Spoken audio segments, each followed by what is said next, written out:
Audiobook by Fate's Reader. Don't forget to subscribe and like the channel for more epic series. Drop your recommended novel in comments below. We love to know what you want to hear next. Tales of Hurting Gods. Chapter 11, Breaking the Wall. If Granny C or village chief were here, they definitely would have scolded Qin Mu for fooling around and putting himself in danger. After all, the god voice was different from the collective voice of the maidens in the ruins. Granny C and village chief would have considered it a mistake to use the chant of the devil voice to counter the god voice and break the wall. If the god voice reacted to the devil voice's chant in a strange way, the end result wouldn't be as simple as Qin Mu losing just his life. It was possible that his soul could end up being destroyed. However, neither of the two were there to bring this danger to Qin Mu's attention, so he didn't know about the risk. As soon as Qin Mu learned the devil voice's ancient chant, he tried it out. When his vital qi reached the space in the middle of his eyebrows, the god voice from the 9 heavens above resounded out as usual, pushing back his vital qi. Qin Mu recited the devil voice's chant, and both of the voices immediately began to fight one another.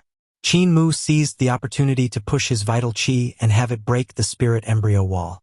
However, the god voice always managed to break through his devil chant from time to time, pushing back his vital qi. Despite failure after failure, Qin Mu refused to be discouraged and continued to push his vital qi toward the wall. After hundreds of failures, his vital qi finally managed to ram into the spirit embryo wall. However, it didn't break. The spirit embryo wall was still standing. I couldn't utilize all of my vital qi with the god voice distracting me. Qin Mu thought to himself, somewhat understanding what had happened. Because of that, the wall didn't break. Having identified the problem, Qin Mu continued his efforts to break the wall. Numerous failures later, he finally managed to hit the spirit embryo wall with his vital qi once more. Just like the first time, the wall didn't collapse. Not long after that, he succeeded in hitting it a 3rd time, then a 4th time, and then a 5th time. Since Apothecary had been teaching him how to refine herbs into medicine, Qin Mu had developed a nearly endless patience. Refining herbs tested one's patience, wisdom, vision, and finesse. Among these traits, patience was the most important. If a person wasn't patient, they would never be able to concoct effective medicine. Countless failures later, Qin Mu could finally hear a cracking sound emanate from the space between his eyebrows. This sound rang out like a gentle, heavenly melody. Even though Qin Mu possessed a strong will, he couldn't help but get excited. A crack the shape of a lightning bolt appeared in the spirit embryo wall. The spirit embryo wall was invisible, so it could only be felt, not seen. The moment the crack appeared, a ray of light shone from his brow in the shape of a lightning bolt. As it did, it gave Qin Mu a wondrous feeling. If a person were to close their eyes, everything would go completely dark. They wouldn't be able to see the space between their eyebrows, the spirit embryo divine treasure, or the spirit embryo wall. If a person's vital qi created a crack in their spirit embryo wall, they would be able to see a ray of light shining out from the darkness in the shape of a lightning bolt. Once that happened, they would be able to see their spirit embryo wall. Not only did Qin Mu see his spirit embryo wall, he could even see the spirit embryo divine treasure through the jagged crack in it. The spirit embryo divine treasure radiated an intense, brilliant light. This sparkling light and thick vital qi bled through the lightning bolt-shaped crack and fused with the vital qi outside the wall. The vital qi on the other side of the wall with the divine treasure was much purer and stronger than the vital qi that Qin Mu had cultivated all this time. However, they were similar in that both did not possess any attributes. Qin Mu strongly believed that the vital qi he cultivated came from his overlord body, so he was perfectly fine with it being devoid of attributes. Aside from just vital qi, something more mystical lay hidden inside the spirit embryo divine treasure. However, since the wall only sported a jagged crack and hadn't been completely broken, Qin Mu couldn't see what else lay within. Qin Mu's heart sank as the lightning bolt-shaped crack began to close. The spirit embryo wall apparently wasn't as simple as he thought it was. Although it had a distinct shape most of the time, the formless energy that it consisted of was like a sticky glue. As a result, it could repair itself whenever it was breached. One wouldn't be able to break the spirit embryo wall unless they completely demolished it in one go. My vital chi still isn't strong enough. However, the more cracks I make in the wall, the stronger my vital chi will get. My vital chi will eventually become strong enough to completely break down the spirit embryo wall. The moment he finished raising his spirits, the crow of a rooster jolted Qin Mu from his meditation. The sound stirred his heart, and he quickly opened his eyes. Among the strange beasts around Qin Mu were a few bald neck roosters. Each of them was abnormally large and intimidating, being as tall as a normal human. Their feathers were magnificent, but none grew from their necks. These were the birds that had just crowed.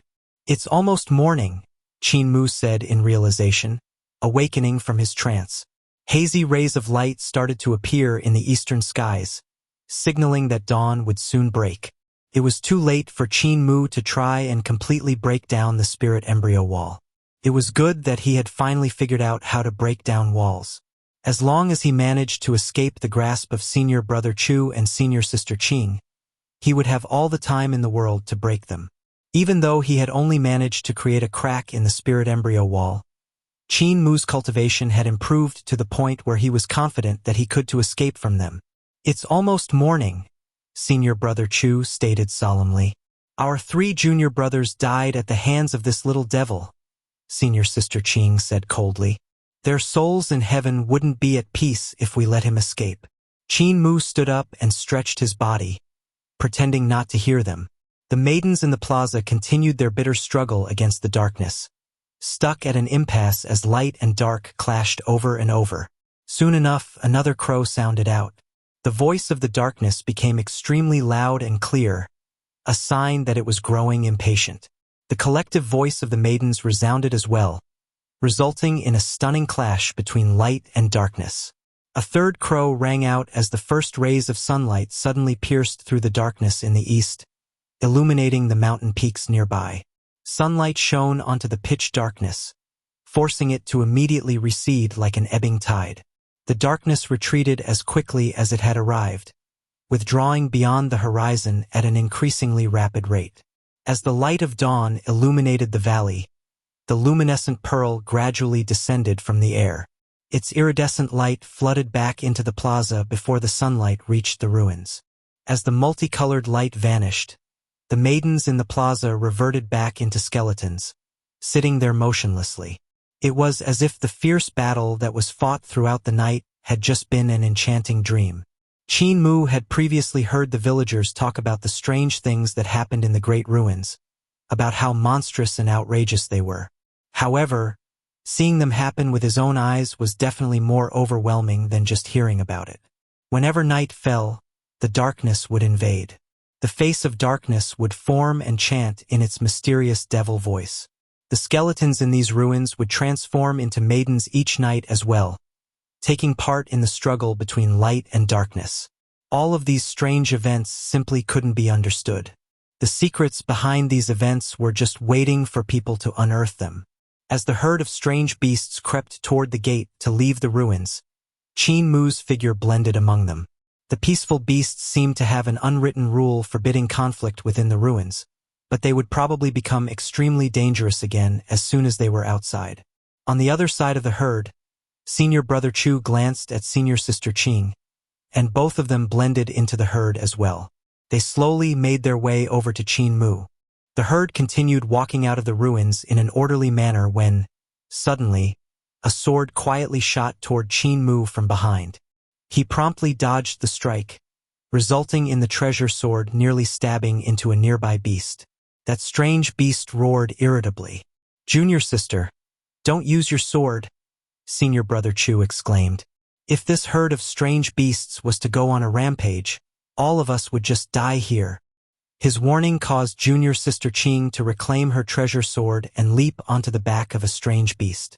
Leaping from one beast to another, she quickly closed in on Qin Mu.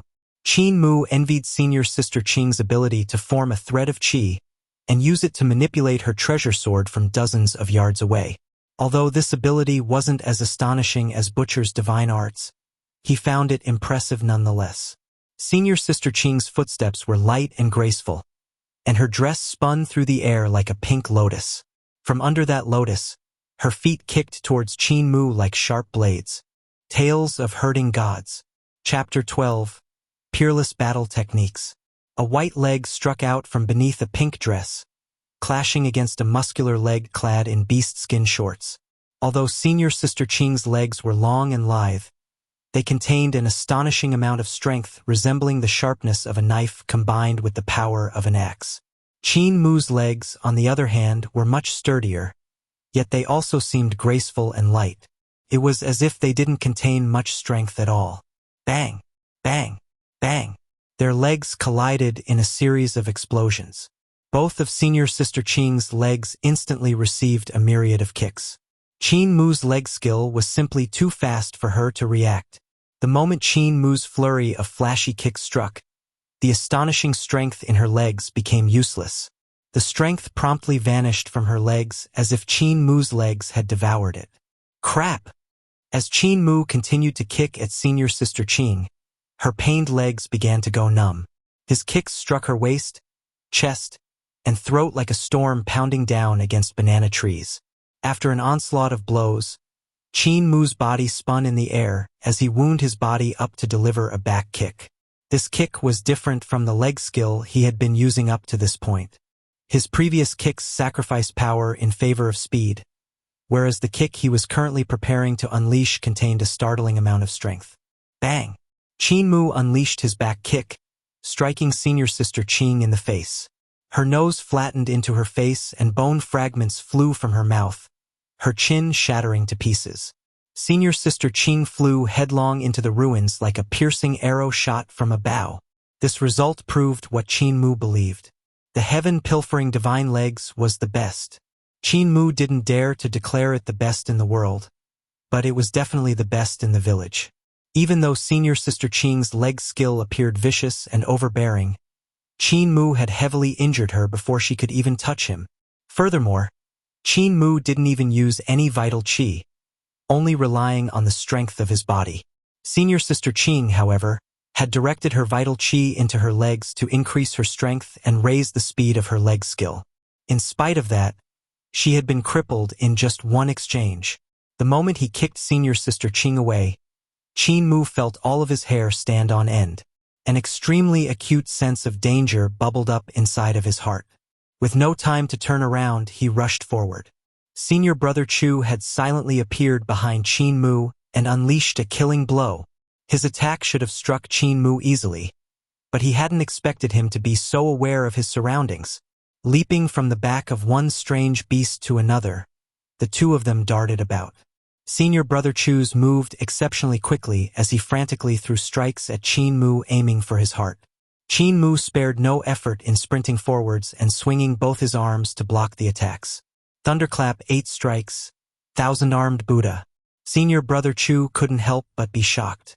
In spite of the fact that Qin Mu had his back turned towards him, he was still able to block all of the attacks as if he had grown several arms. Senior Brother Chu had never heard about this kind of technique. Although Qin Mu's Thousand-Armed Buddha wasn't like old Ma's where rumbling thunder and flashes of lightning accompanied every strike, it still flowed like the wind and was as fast as lightning. Even while he was sprinting across different beasts with his back to Senior Brother Chu, Qin Mu's defense was incredibly solid, preventing the Senior Brother Chu from seizing even the slightest advantage. Clang! Qin Mu's scalp went numb at the sudden screech of metal. He immediately glanced down at his arm and saw blood flowing from where he had been injured by a sharp sword. Qin Mu rolled off the back of the beast he was on and ran under its belly, Senior Brother Chu following him down as well. His hands were empty, but a silver sword flew back and forth around him. Qin Mu's pupils contracted. Senior Brother Chu's sword control was much better than that of Senior Sister Qing. She had controlled her sword and made it fly several yards away from her, attacking enemies from afar. Senior Brother Chu, however, kept his sword 1 yard away from him. This was terrifying and particularly dangerous. Using sword control in close combat could easily result in a careless wielder injuring themselves. Doing it required remarkable skill and meant that the controller's swordplay was formidable enough to warrant absolute confidence. Without precise manipulation of vital qi, one would not dare to control their sword in such a way. Grandpa Butcher and the others never told me how to utilize my vital qi, and Village Chief never told me how to use Overlord body qi, Qin Mu thought. Under these circumstances, I'll only be at a disadvantage.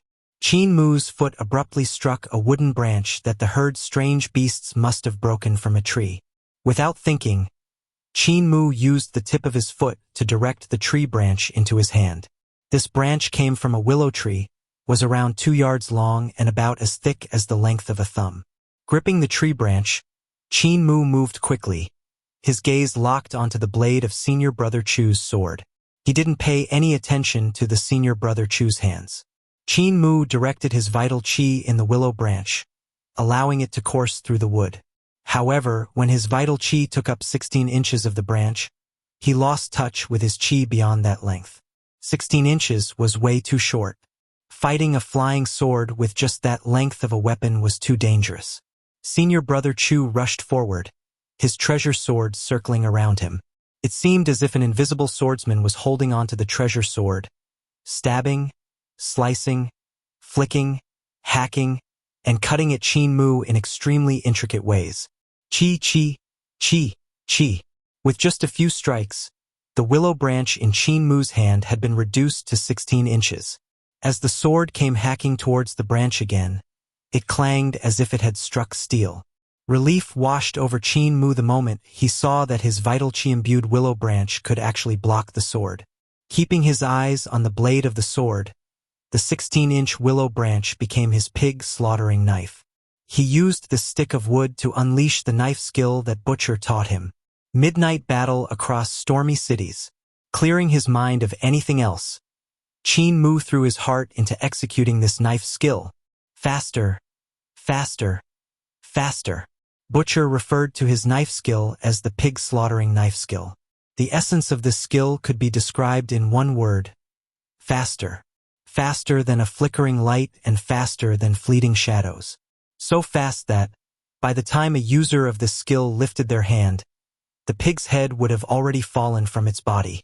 Focusing his heart and mind on his knife, Qin Mu swung the willow branch with reckless abandon. Both he and Senior Brother Chu dashed under the sprinting beasts, metal clanging against metal as they clashed.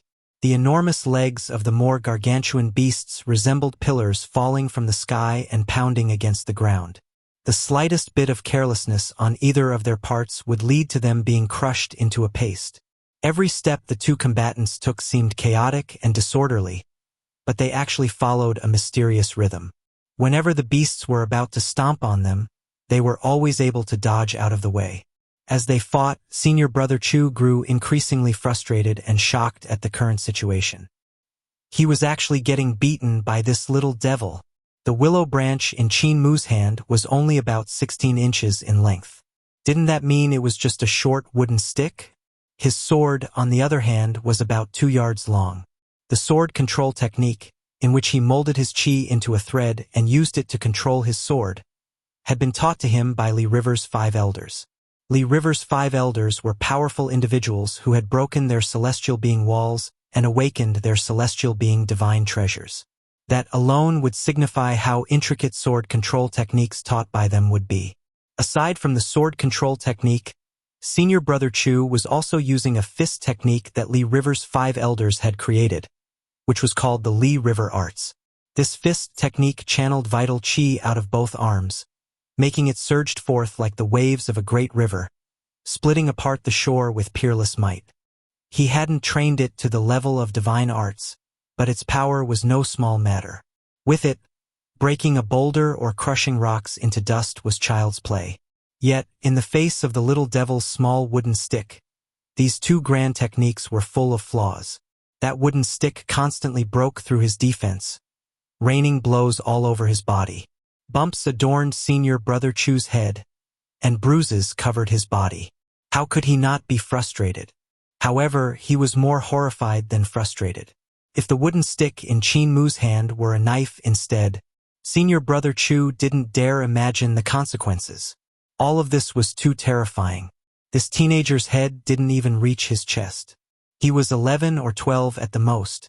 Even if he had started cultivating in his mother's womb, he shouldn't have been able to reach such an obscene level of skill with his frightening techniques.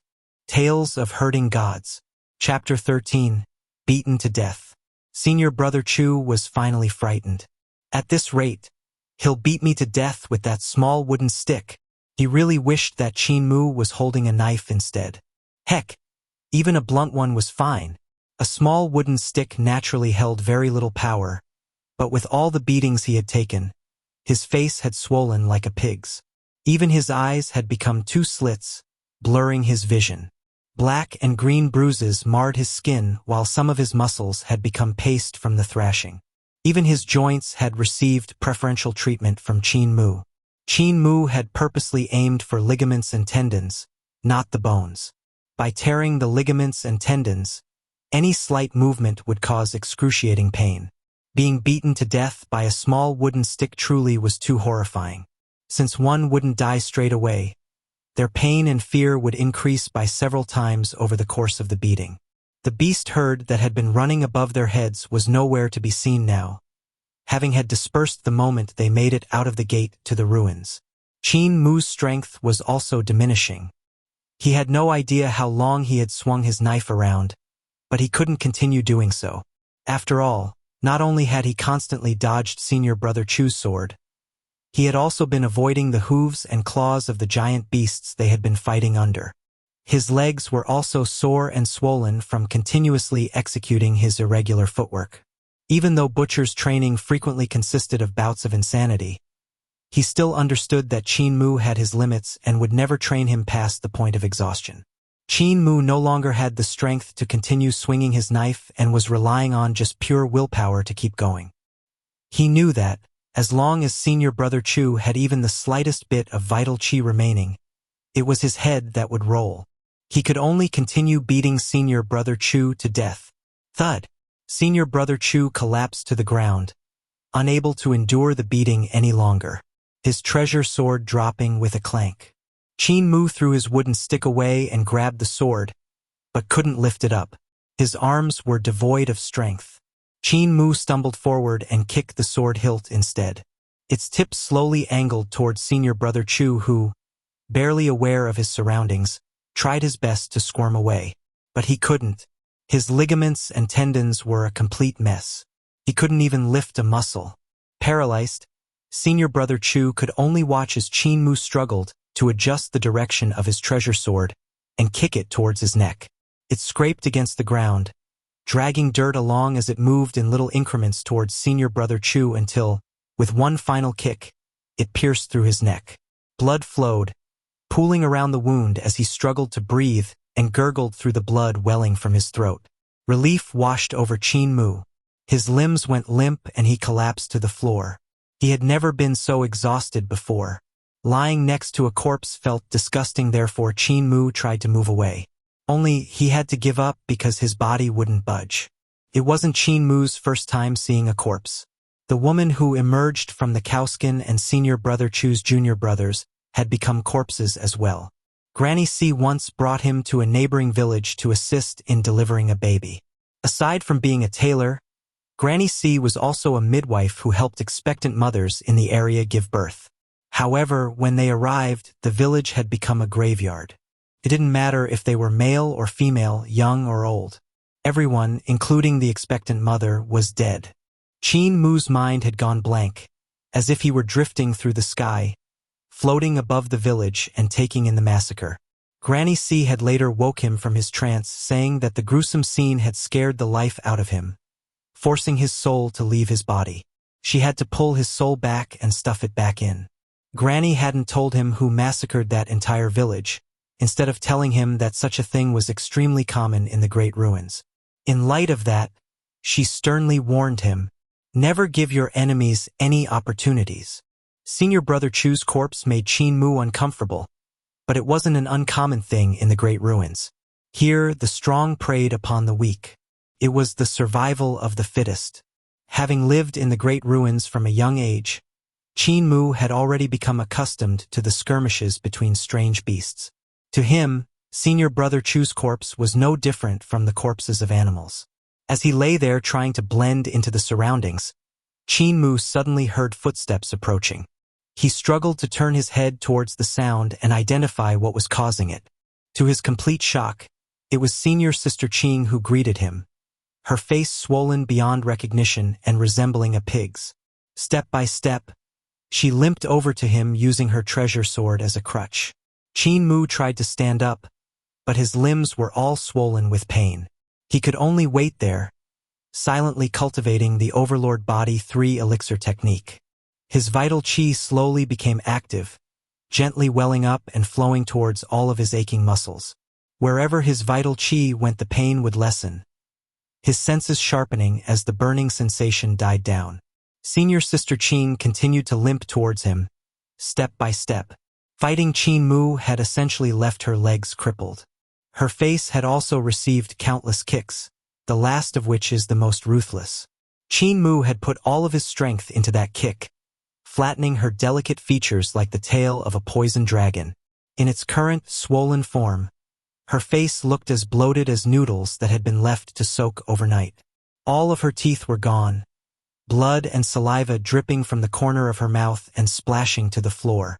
Her hands, however, were surprisingly fine as they gripped her treasure sword in a way that clearly expressed her hatred and desire to rip Qin Mu into 1,000 pieces. Qin Mu tried to cultivate faster, urging the Overlord Body 3 elixir technique to speed up. He wanted to regain his strength at a quicker pace, but the intense battle he had just fought simply took too much out of him. Only by breaking the Spirit Embryo Wall and awakening the Spirit Embryo Divine Treasure could Qin Mu be considered a true martial practitioner. Beating a martial practitioner like Senior Brother Chu to death despite not being one himself could already be seen as a great achievement. But that was all that it was. He didn't have the strength to continue fighting Senior Sister Qing. Senior Sister Qing finally arrived in front of Qin Mu. She tried to say something, but her mouth and throat were so swollen that she could only let out a gurgle. Frustrated, she lifted her treasure sword and fell forward, ruthlessly stabbing it towards Qin Mu. But suddenly she froze, her treasure sword unable to continue downwards as if it had met an invisible barrier. What a cute little lady. This granny is quite fond of looking at you. An elderly woman appeared in their line of sight, walking towards them with a basket in hand. Fear flashed through Senior Sister Qing's eyes and she trembled upon seeing the woman, slowly backing away from Qin Mu. Before she could get very far, however, a voice boomed from behind her. Muir, you actually used a tiny wooden stick to play around with my pig slaughtering knife skill and took 5,476 strikes before finally bringing this young fellow down. Yet what you ended up killing this little bastard with a sword. Struggling to turn her head, Senior Sister Qing saw people with grotesque appearances approaching.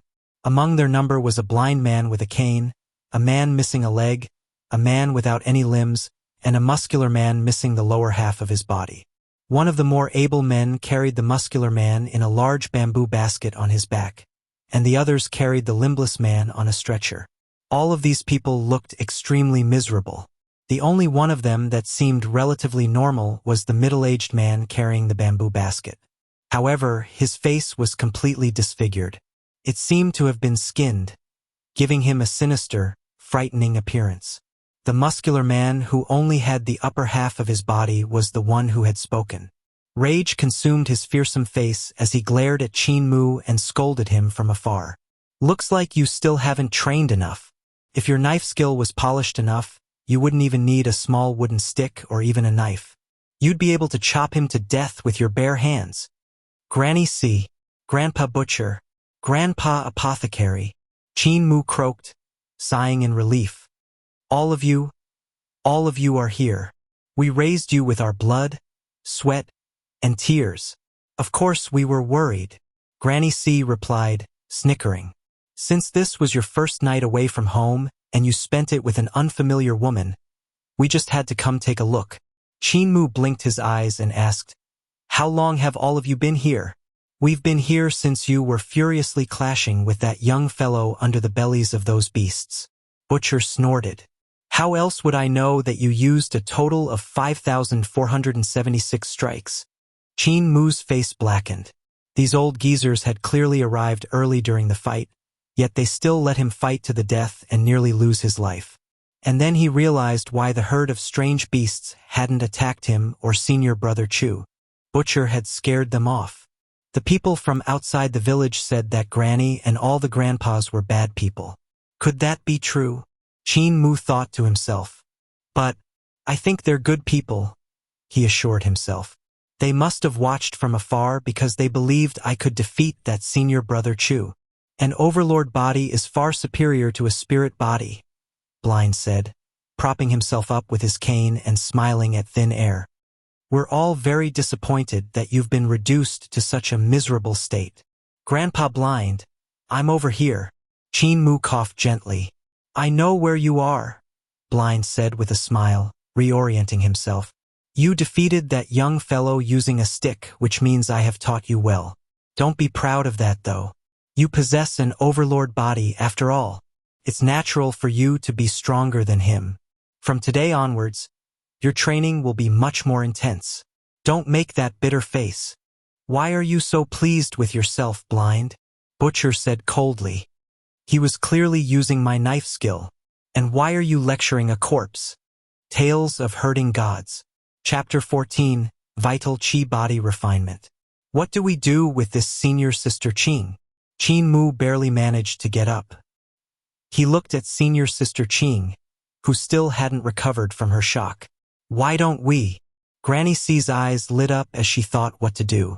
She nudged Qin Mu, nearly pushing the exhausted youth over, and mischievously said, Why don't we let her live so she can be your little bride? You were so cute when you were a toddler, but now that you're all grown up, you aren't quite as cute. However, you can have a chubby baby with this young lady. That baby would definitely be very cute as well. After all, Granny still adores children. Qin Mu glanced at senior sister Qing, whose head looked like that of a pig. Granny, I think I'd rather not. Shunk. In that case, we should just kill her, Cripple said. Unknown to everyone else, Cripple had appeared behind senior sister Qing. He stabbed her through her heart, an innocent smile on his face. Gee, Grandpa Cripple. Why did you kill her? Qin Mu asked, stuttering. Cripple pulled his knife out, his smile developing a hint of confusion. You said you didn't want her, so she obviously needed to die. Qin Mu felt resentful, though not because he wanted to make a baby with senior sister Qing. He was just a child of 11 or 12 years after all. Aside from these old monsters he saw every day, the people in the neighboring villages were also fiendish existences. It was rare for him to meet someone around the same age as him. Even without playmates, he still had the heart of a child. Let's go home, village chief declared as he turned his head to look at the ruins in the valley. All of us are disabled in some way, so no one can carry you. You will have to walk back on your own. Apothecary smiled at Qin Mu, then said, Ah, that's right. We prepared the blood of the 4 spirits. Since you didn't come home last night, I still have some with me. Qin Mu nodded, receiving 4 porcelain cups that Apothecary handed to him. Drinking the blood of the 4 spirits, he struggled to walk as he circulated the Overlord Body 3 elixir technique and digested the power of the blood of the 4 spirits. While he did that, he also told everyone about the weird things that had happened in the ruins. Granny C's calm expression wavered. Devils and gods? A huge face made of darkness and skeleton maidens? Interesting. The other villagers also found Qin Mu's account interesting, but none of them had any other opinions. As a result, Qin Mu couldn't help but ask, Granny, aren't all of you curious about the story behind the ruins? Apothecary sighed. The kingdom of gods which prospered in the past was reduced to ashes long ago. Now you tell us that God's bones were clattering and dancing in the night. Could it be that they still refused to die? Death stared at Apothecary, reading his lips, then replied, Regardless of their unwillingness, what reason do they have to exist after already dying?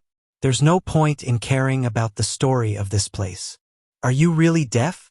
Apothecary asked suspiciously, looking at Deaf's ears. Forged from snow-white iron, Deaf's ears were completely metal. They replaced the flesh and blood ears he would have had and had even covered up his ear canals.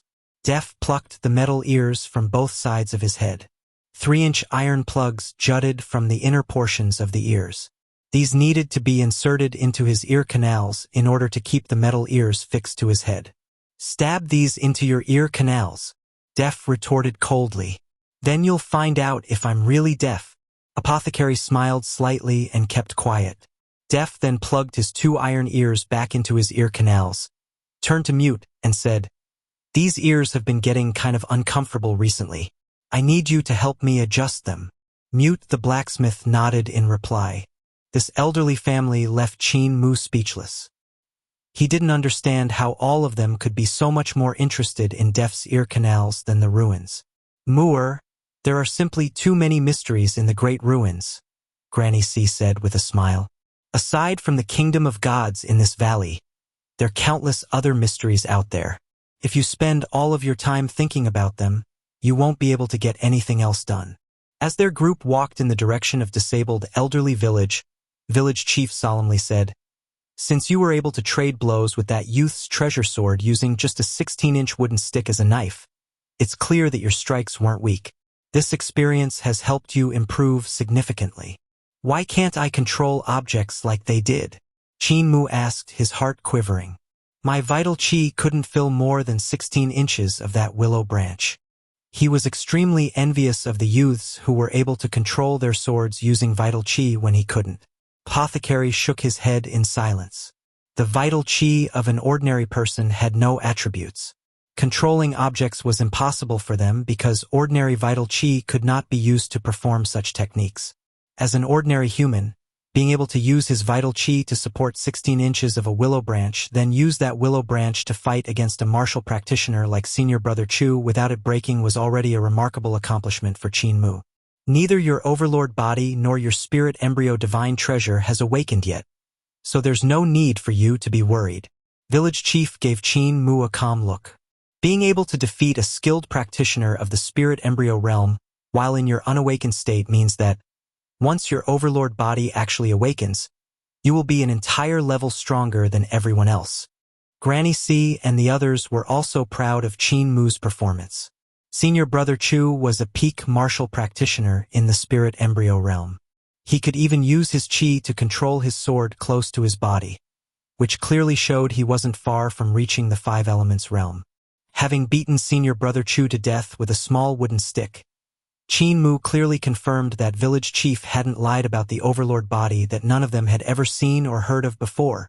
The corners of Apothecary's eyes twitch as he thought to himself. The truth that Muir only has an ordinary constitution will get out sooner or later. When that time comes, these people will definitely turn the entire world upside down in despair. However, it really is strange that he was able to defeat a peak martial practitioner to death with a small wooden stick. Could he really have an overlord body? Or is it just the influence of the spirit blood? Even considering the vast amounts of knowledge in his head, these unanswered questions still left Apothecary confused. Consuming the blood of the 4 spirits made the vital qi inside of Qin Mu become more and more active. This resulted in his inflamed muscles recovering and returning to normal, his blood flowing more smoothly, and his vital qi circulating even faster. As fatigue slowly faded from his body, his footsteps subconsciously sped up. Expressions of astonishment leaped to the faces of Old Ma, Cripple, and the other villagers, but they kept quiet and continued to follow Qin Mu. Qin Mu had discovered that cultivating the Overlord Body 3 elixir technique while running helped to increase the speed of his cultivation. With the added effect of the blood of the 4 spirits, his cultivation speed increased even further, leading to him forgetting about his surroundings and sprinting faster. He quickly forgot about his sore muscles as his speed continued to increase. His vital qi circulated throughout his body faster and faster, permeating his flesh, bones, hair, and nails. Sprinting as fast as he could, Qin Mu's current speed gradually surpassed his previous top speed. However, he wasn't aware of this, only feeling more and more relaxed as he ran to his heart's content. Murky drops of sweat eventually began to pour from his body. Mixed into his sweat were bits of black filth and white granulated fat. Only, Qin Mu didn't sense any of the changes occurring in his body. Apothecary and village chief secretly exchanged looks of amazement. "Old Ma, when did your vital qi start refining your body?"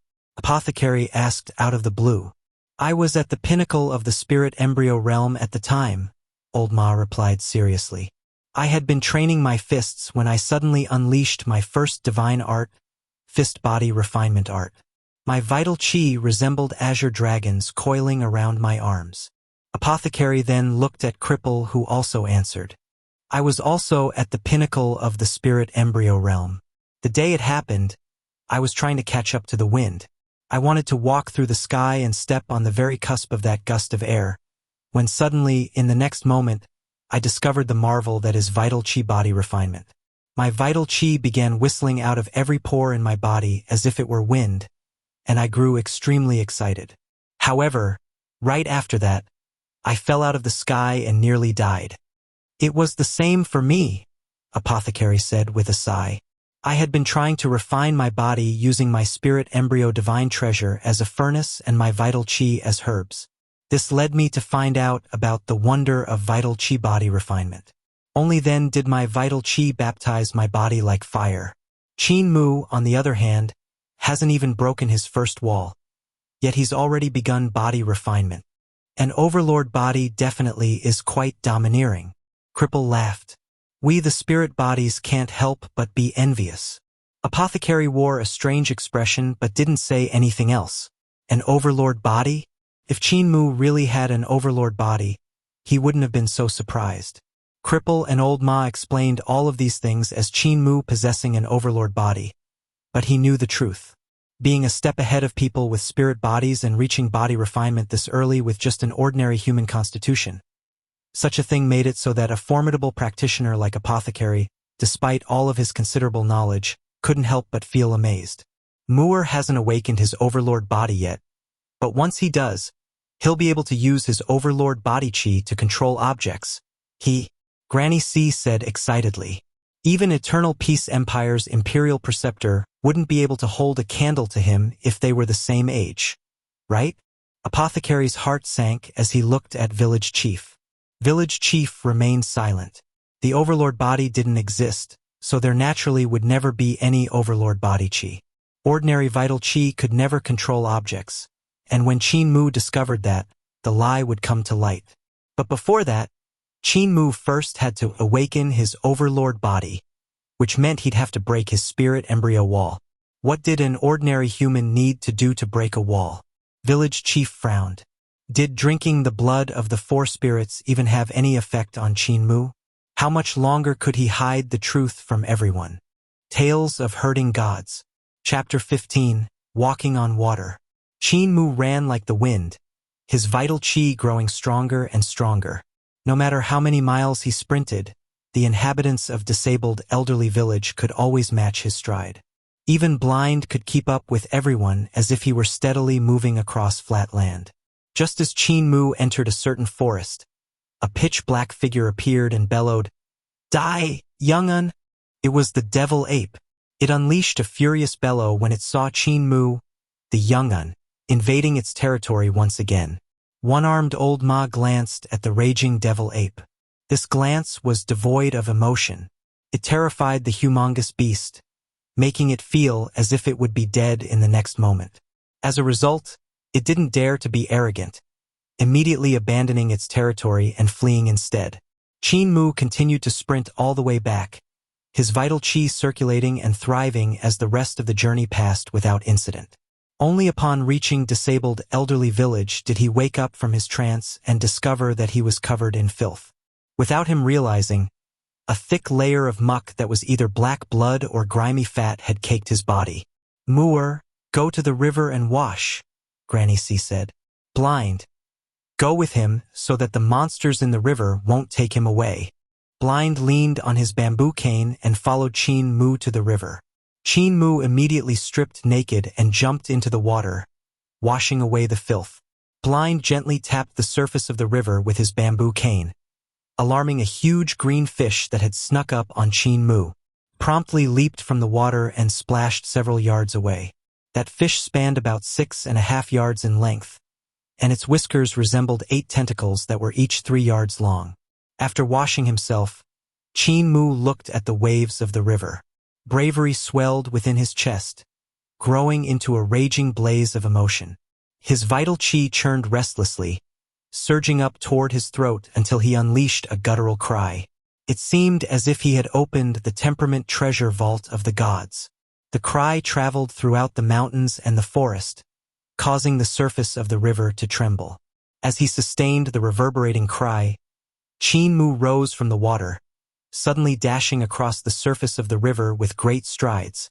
With each step, the strength of his feet fused with vital qi that streamed down his legs to create a sudden burst of force. Whenever his feet hit the surface of the river, the water exploded in every direction. Before the disturbed water could even fall back to the river, Qin Mu would already be several yards ahead, running across the water. Tap, tap, tap, tap, tap. The crisp sound of Qin Mu's feet slapping against water resounded through the air. Soon enough, he'd run over a mile across the river's surface. Qin Mu felt as free as a bird, his cries growing more and more ecstatic. He happily ran to his heart's content, his broad strides and carefree footsteps taking him all over the river. It sounded as if heavenly music played by a band of immortals were descending from the sky, accompanied by the melodious cries of a dragon and a phoenix. Qin Mu's speed was astonishing. In just a short time, he had already managed to run from one side of the river to the other. A gentle wind blew across the river's rippling surface as he already began making his way back to the side he had started from. Blind propped himself up with his bamboo cane as the wind swept over him from the river, ruffling his white hair. Listening to Qin Mu's cries of excitement, he gently nodded his head and smiled. Whilst the monkey cried incessantly from one side of a river to another, the dreadfully cold wind froze his crotch. He recited loudly. Don't you feel cold while happily roaming the river with your rear exposed, Muer? Qin Mu fell into the water with a splash, a cry of astonishment echoing from the center of the river. A moment later, the youth swam ashore and exited the water in embarrassment, drying his body so that he could put his clothes back on.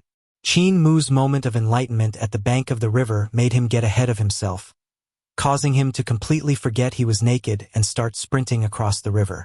Yet, as he did this entirely naked, it had actually been quite cool and refreshing for him. It's a good thing that Grandpa Blind can't see, he thought to himself. Qin Mu got dressed and was in the middle of adjusting his shirt when he suddenly looked up.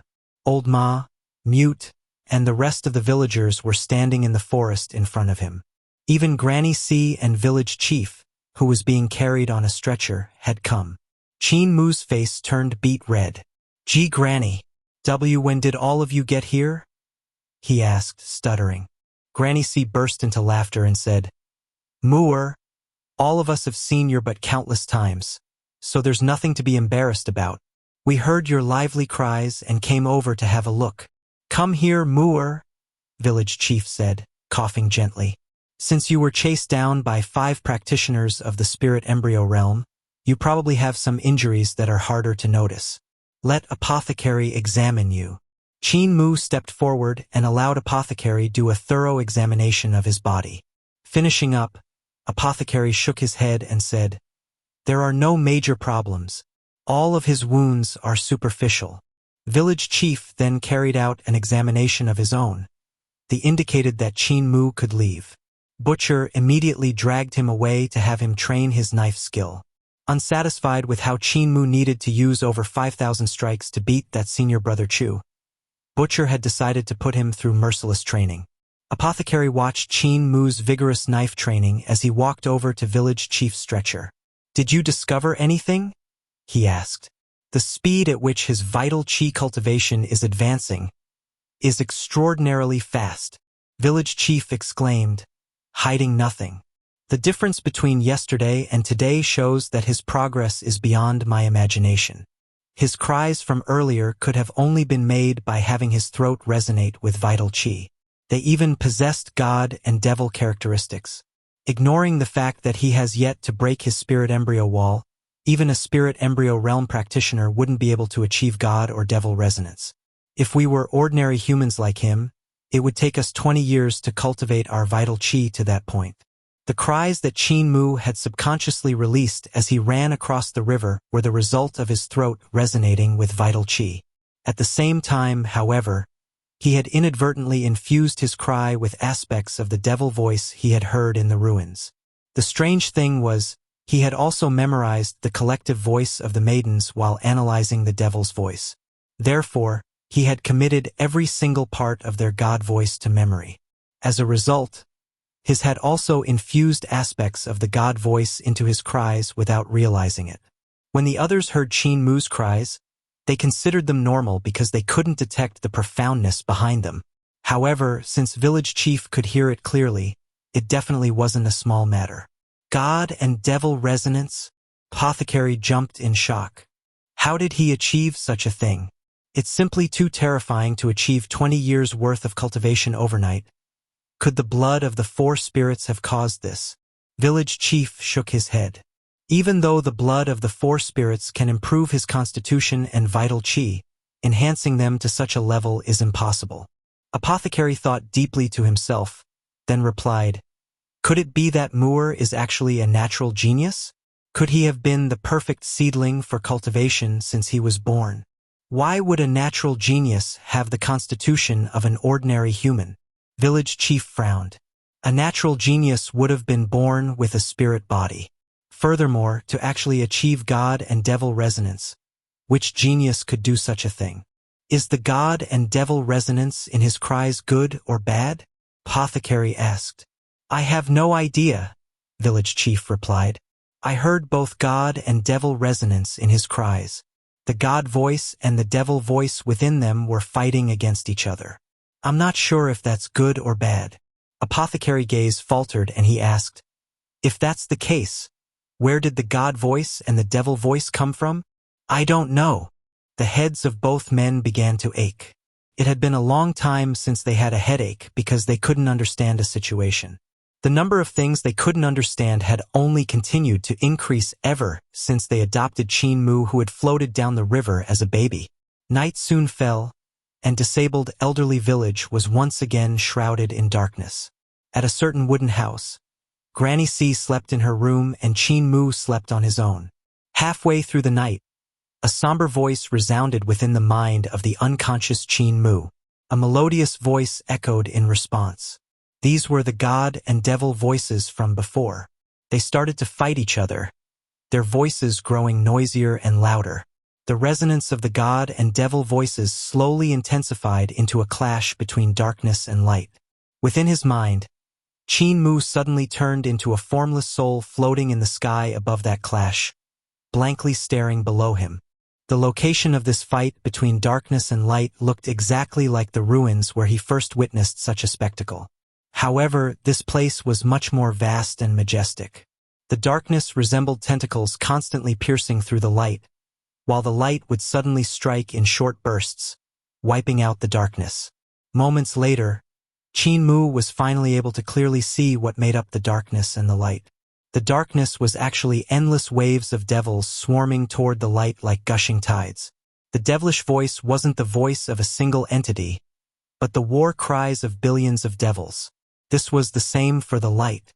It was actually a sea of gods wearing golden armor crying out, swarming to fight the devils. Qin Mu currently stood high above the struggle, making all of the gods and devils seem like tiny dots. He had thought it was the clash between light and darkness because he was too far from the conflict to get a clear look. Now that he could see what was actually happening, shock and horror overwhelmed him. Qin Mu suddenly opened his eyes, his body drenched with sweat. He realized that the vociferous voices of gods and devils were filling his mind, threatening to split his head in two. However, right at that moment, the jade pendant he wore at his chest slowly rose into the air, floating up to the center of his brow and gently coming to rest there. A soft, soothing feeling flowed into Qin Mu's head, and the voices vanished. Qin Mu sat up abruptly, breathing deeply as confusion filled his heart. He had no idea what had just happened. Moments later, he left the house and walked through the village, comparing his jade pendant and the ghostly glow of the village's stone statues. Darkness enshrouded everything outside the village, so the jade pendant gave off a similarly ethereal glow. Qin Mu stared at the pendant in a daze, his eyes shining with its glow. He seemed to be unable to take them off of it. Unknown to him, Granny C approached from behind and happened to see this haunting scene. Even though we of disabled elderly village raised him, he doesn't belong with us, she thought to herself, heart aching terribly. He'll have to leave someday. Then, all of a sudden, determination appeared in her eyes as she resolved herself. The outside world is much more dangerous than the great ruins. He isn't strong enough. Not yet. Tales of Hurting Gods. Chapter 16. The Little Girl in the Temple. Bright eyes stared at the jade pendant. Even though Qin Mu was only 11 or 12 years old, he already understood many things. Another time that Qin Mu went with Granny C to help deliver a baby. Unlike the other tragic outcome, it went smoothly. The sight of the loving family warmed his heart. This led Qin Mu to ask how he'd been born and where his parents were. However, Granny C wasn't able to answer him. She could only tell him that she had found him in the river and that the jade pendant had been bundled up with him. This was the reason why Qin Mu treasured this jade pendant. He hoped that he could one day find his parents with it and ask them why they abandoned him. After some time, Qin Mu put the jade pendant back around his neck where he usually wore it. His expression became peaceful as he stored this bizarre incident deep in his heart along with the mystery of the pendant. Granny C, who had kept her distance behind him until that point, returned to their house just before he did.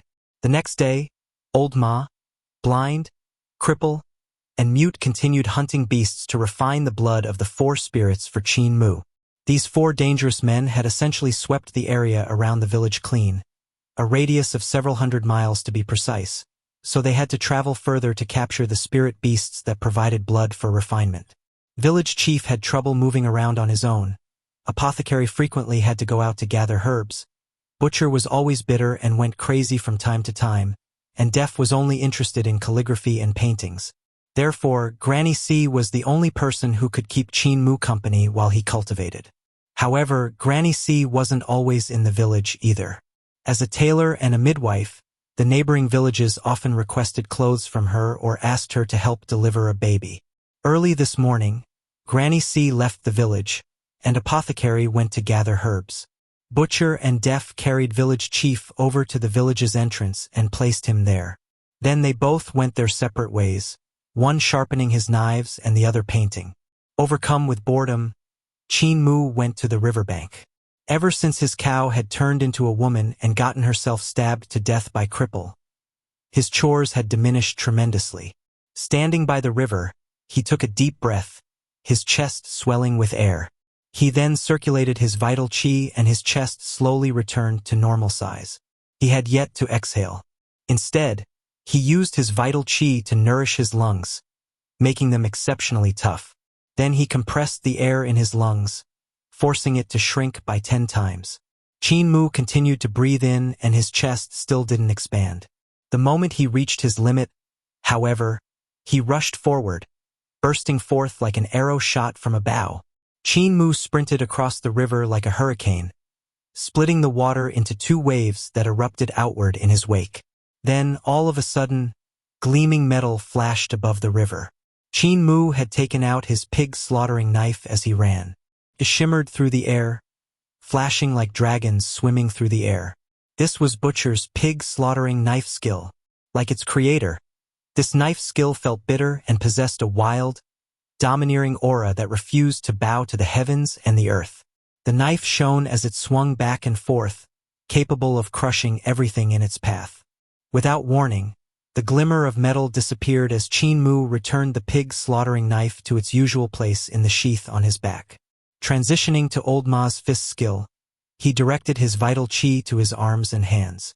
Clenching a hand into a fist, Qin Mu began to resemble the Yangtze River traversing a plateau, rushing through the sky, and gushing into the sea like a never-ending torrent of water. Thunderclap 8 strikes first form, spring thunder on the lonely East Sea, throwing punch after punch. A scene of a raging river flowing into the thunderous waves of an enormous sea appeared inside of Qin Mu's mind. An essence similar to that took shape in his fist skill as well. However, the moment it did, his fist suddenly opened up mid-punch, his fingers and palm trembling uncontrollably. The air in front of his palm compressed rapidly, then exploded outward, disrupting the surface of the river and sending water all around him. It still isn't complete, Qin Mu thought as he ran. I still can't achieve thunder in Palm.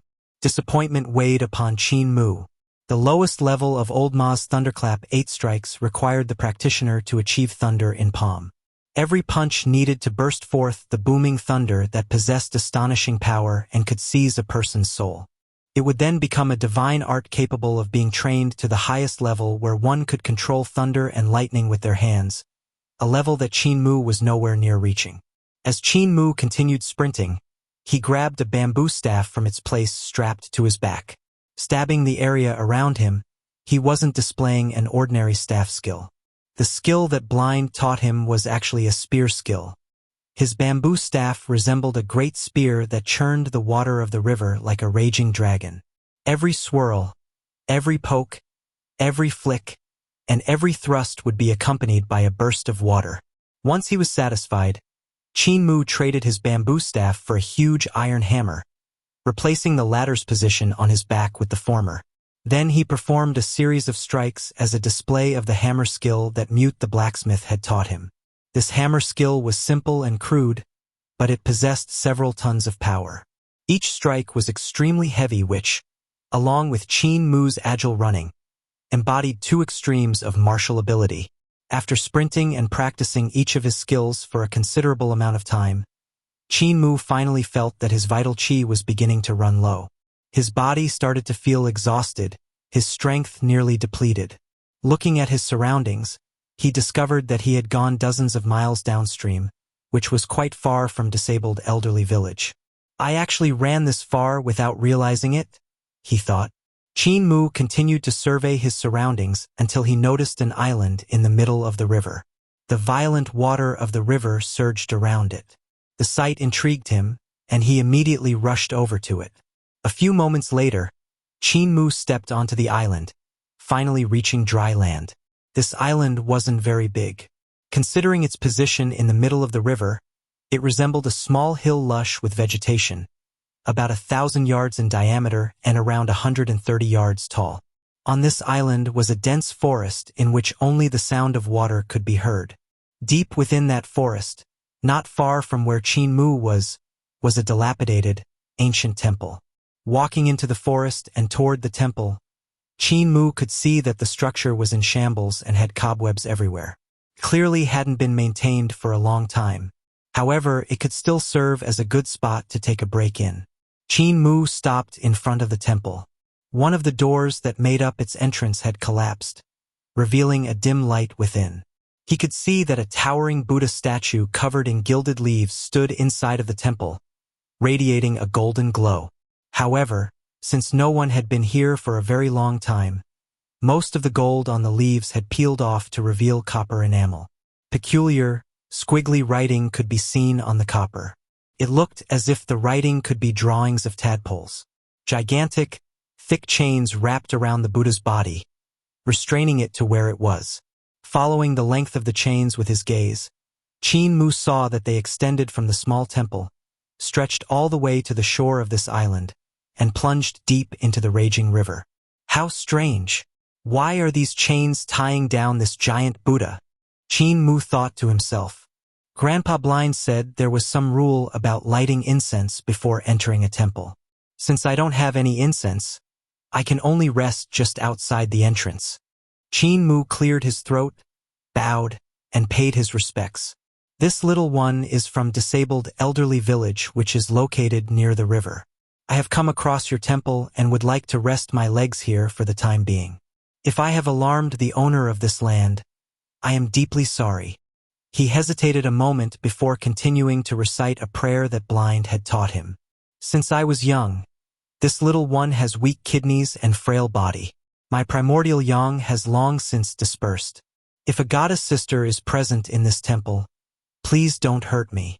Blind was an old and experienced wanderer, so Qin Mu firmly believed his words.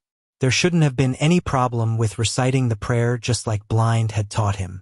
After finishing his prayer, Qin Mu sat down on the stone steps to the temple. He removed the iron boots from his feet and the iron weights from his calves, then began to recover his stamina using his breathing technique. He had been wearing both the boots and the weights the entire time he sprinted across the river. This set had been forged by Mute the blacksmith and weighed much more than his previous set had. Suddenly, gentle laughter echoed from behind Qin Mu. "You said something pretty interesting," a feminine voice said. I guess I won't eat you anymore." "Oh well." Qin Mu immediately turned around to see who had spoken. Sitting on the palm of the Buddha, laughing at him, was a little girl that looked to be around his age. She was barefoot and wore a simple dress. Her hair had been done up in 3 braids. 2 thin ones came down to dangle in front of her chest, and the third, thicker one hung behind her. Her legs hung over the edge of the Buddha's hand, swinging back and forth. The golden bracelets around her ankles jingled with each movement, complementing her laughter and making it sound even more beautiful like the sunshine of early spring. Qin Mu quickly got to his feet and said, "How may I address Goddess Sister?" "What Goddess Sister?" The girl jumped down from the Buddha's hand and gave him a wide smile, revealing her small canine teeth. "My name is Xian Qing'er and I live nearby. I've never seen a Goddess Sister, though." "What is your name?" Seeing the girl's beautiful smile, Qin Mu figured she couldn't be bad and sighed in relief. "My name is Qin Mu, which means the boy who herds cows. Qin is my surname. The elders in the village would always let me herd the cows." "Oh." Xian Qing'er walked to behind the remaining temple door and pulled it open so she could get a closer look at him. She then looked behind him and giggled. "Where's your cow then?" Qin Mu hesitated for a moment before saying, "It transformed into a woman, so there no longer is a cow." "Such an interesting thing can still happen?" Xian Qing'er asked in astonishment, then became excited. "How did it transform? Can you transform?" Qin Mu shook his head. "I am currently unable to, but my granny can." "I thought you knew." Xian Qing'er replied in disappointment. "What other interesting things have you seen? Quickly, come in and tell me all about them." Just as Qin Mu moved his leg to step forward and enter the temple, his gaze went past Xian Qing'er and noticed a few white bones sticking out from behind the Buddha statue. A bad feeling suddenly appeared in his heart. His leg came to a stop in midair, and he hesitantly said, "Grandpa Blind told me to always light incense and pay respects to the Buddha before entering a temple. Since I don't have any incense with me, it's best for me to stay out here." "Just come in." Xian Qing'er smiled sweetly. "I think it would be better for me to stay outside." Qin Mu blinked his eyes and moved his foot back, giving her a smile that was much more sincere than the ones that Cripple would wear. "Why don't you come out instead? Then I'll be able to tell you about some fun, interesting stuff." Xian Qing'er's gaze wavered slightly, and she bit her lips and giggled. "I know some shameful things that only a boy and a girl can do. Come in and I'll teach you about them." Compared to her bright, youthful demeanor from before, her sweet breath and charming breath now seemed slightly seductive. Qin Mu's face turned red, and he took short, ragged breaths. "I've had weak kidneys since I was young," he said stubbornly. "Get in here right now." A guttural roar came out from the little girl's mouth. Tales of Herding Gods. Chapter 17. Spirit Embryo Wall Break. Xian Qing'er's face twisted in anger and became extremely hideous. Her small, girlish form began to bulge and swell as a rattling sound emanated from the lower half of her body. Bony legs pierced through her dress from the inside, extending down to the floor and struggling find purchase. Armored plates of bone rose from within her body, breaking through the skin of her back and making her bend in strange ways. The bones of her arms and hands broke through her skin to reveal extremely sharp claws instead of finger bones. Bone spurs that resembled deer antlers protruded from the back of her head, her face distorting into a visage of unspeakable terror. Her body elongated and grew thicker until it resembled a giant centipede made of bone. "Get in here right now," she shouted, her ear-splitting voice resembling countless women screaming their hearts out.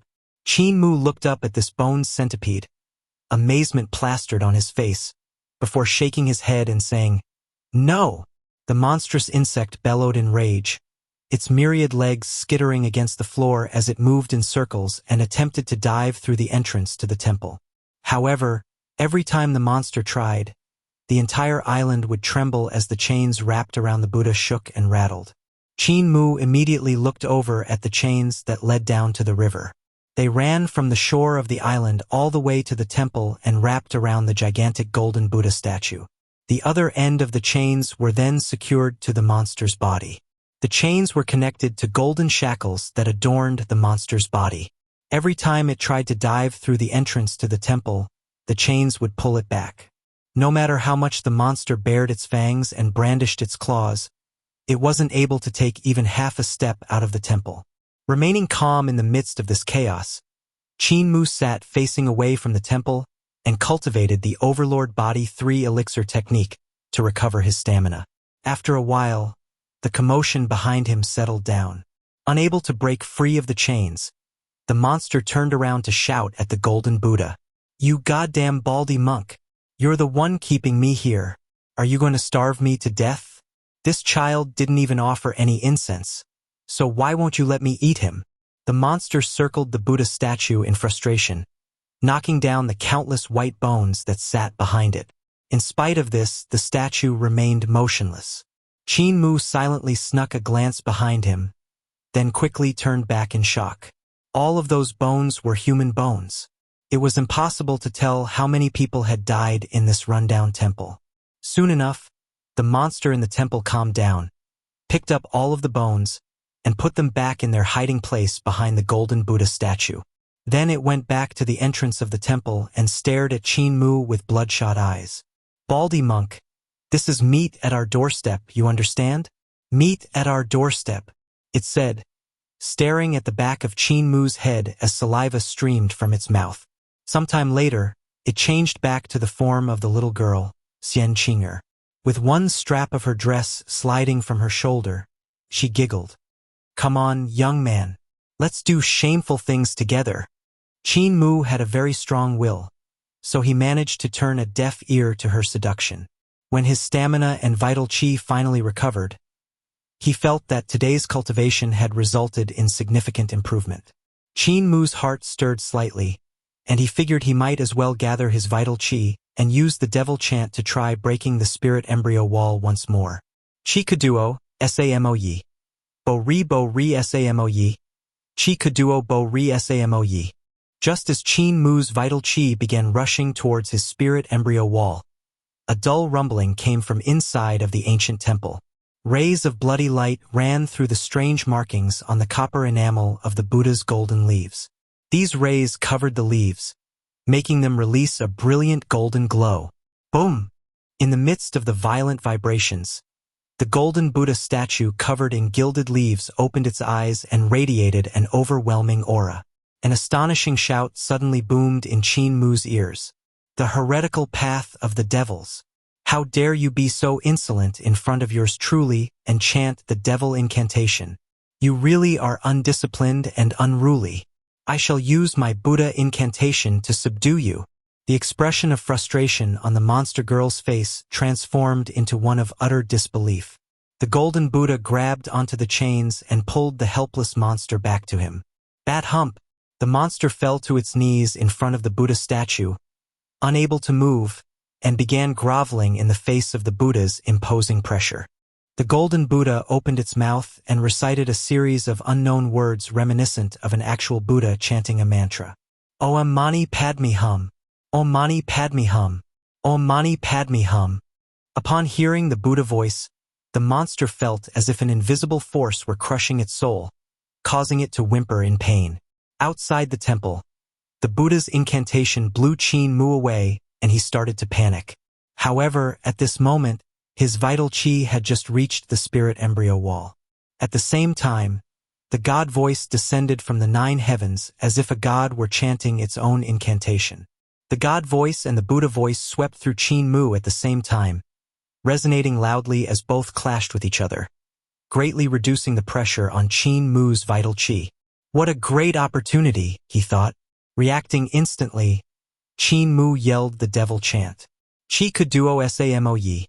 Bo Ri Samoyi. Chi Kaduo Bo Ri Samoyi. Chi Kaduo Samoyi. Bo Ri Samoyi. Chi Kaduo Bo Ri Samoyi. The Buddha voice reverberated from the temple, increasing its volume. Om Mani Padme Hum. Om Mani Padme Hum. At the same time, the God voice from the 9 heavens above reverberated from the center of Qin Mu's brow, also growing even louder. Guanming Duan Jing Wu Si Jiang Yu. Tian Shi Dui 11 Wei Ling Nu. As the 3 voices mixed together, the force inhibiting his vital qi from striking his spirit embryo wall suddenly vanished. In a burst of energy, Qin Mu used his Overlord Body 3 elixir technique, gathered all of his vital qi, and directed it towards his spirit embryo wall. Whoosh! Like enormous waves of water from a raging river pounding against the shore, an enormous crash resounded from Qin Mu's spirit embryo wall. It collapsed with a loud rumble, and his vital qi majestically flooded into his spirit embryo divine treasure. Immediately after that, frenzied vital qi gushed from his spirit embryo divine treasure and instantly spread throughout his entire body. Surging vital qi even filled his hair and skin, caused every strand of hair on his body to stand on end. The spirit embryo wall had been completely obliterated. Wall break success. This result left Qin Mu dumbfounded, and he stopped reciting the devil chant. The God voice unexpectedly disappeared, and without an opponent, the Buddha voice from the golden Buddha inside the temple also came to a halt. The Buddha statue returned to its normal, unmoving state. That left the monster laying prone in front of the statue. The invisible wall at the center of Qin Mu's eyebrows that had prevented him from awakening his spirit embryo divine treasure had finally been destroyed. Nothing obstructed him from seeing it. I actually managed to break the wall? Qin Mu couldn't contain the excitement in his heart and released a cry of joy in front of the temple.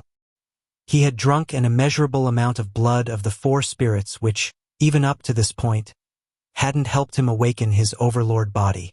Now, however, he actually managed to break the wall by having the God, devil, and Buddha voices clash.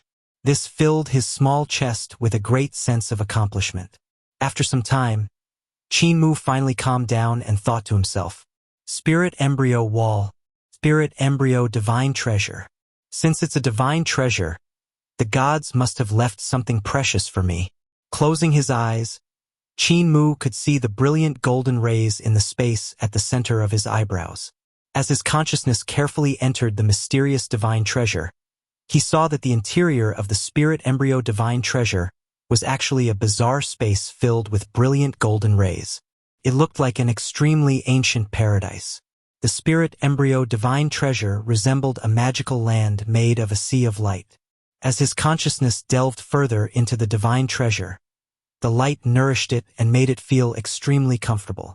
However, despite having his consciousness fly throughout this sea of golden light for a long time, he didn't discover anything. Isn't this my spirit embryo divine treasure? Why isn't there anything in here? Did the gods take my treasure away? Qin Mu was extremely confused. Now that the spirit embryo divine treasure had been opened, where was the divine treasure? Then, out of nowhere, a towering stone statue came into view. It stood in the middle of the sea of light, isolated. Why is there a stone statue in my spirit embryo divine treasure? Could this be my divine treasure? This sudden development confounded Qin Mu. Only when his consciousness fluttered around the stone statue, sizing it up, did he notice a strange phenomenon. He had mistakenly thought that the statue was made of stone when, in reality, it wasn't. This stone statue looked like it was sculpted from stone. Yet it wasn't. It resembled jade, yet it wasn't made from jade either. The statue sparkled and appeared translucent, yet it radiated a soft aura. The most puzzling part of the statue was that it bore a remarkable resemblance to him. However, it actually resembled Qin Mu when he was a toddler around 2 to 3 years of age. There a sculpture of me in my spirit embryo divine treasure? Could it be that the gods knew what I would look like, sculpted a statue of me, and hid it inside of my spirit embryo divine treasure? The idea astounded Qin Mu. Then, as his consciousness gently came into contact with the statue, he lost all control over it. His consciousness entered the statue. Tales of Hurting Gods. Chapter 18, Horrible Child. Qin Mu's vision suddenly went dark, and when regained control of his consciousness, he discovered that it was in statue. What just happened? He thought to himself. Qin Mu opened his eyes and tried using them to look around, realizing that he actually could. He then tried to turn his head and discovered that his consciousness had won. He looked down and noticed that his consciousness had merged with the statue, and that the statue's limbs were his limbs. A person's consciousness was supposed to be formless, but his currently had a tangible shape. This situation was incredibly strange. Qin Mu felt as if the statue was a kind of spirit. It seemed like energy or a soul, yet it was neither. He found it extremely difficult to explain the feeling it gave him. Spirit embryo divine treasure. Spirit embryo divine treasure.